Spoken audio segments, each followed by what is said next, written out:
Simuler une future mission lunaire au beau milieu des Alpes. Conçu par une start-up française, cet habitat spatial a fait cette semaine ses premiers pas hors du laboratoire pour se poser aux abords du lac gelé de Tignes.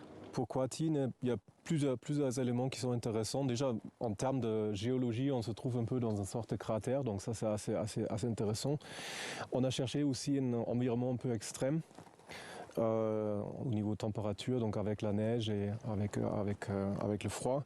Ces astronautes testent des expériences et des équipements.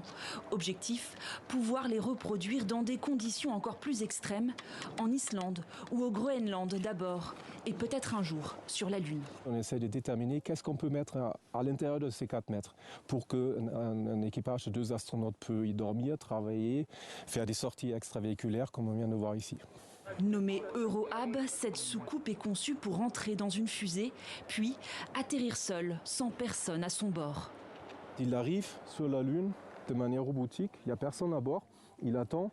Et une fois quand les astronautes arrivent, ils peuvent aller beaucoup plus loin parce que si jamais il y a un problème, il y a EuroHab dans lequel ils peuvent se réfugier. La start-up entend aussi apporter une contribution européenne ou française à la mission Artemis, le programme spatial habité de la NASA qui vise à faire revenir l'homme sur la Lune. Dans quelques années, on va voir des Américains marcher sur la Lune, suivis par des Chinois. Actuellement, il y a un robot indien sur la Lune. C'est très important que l'Europe joue un rôle important là-dedans. Pour l'heure, le projet n'est encore qu'un modèle de prototype, mais pourrait fouler le sol lunaire d'ici 2030.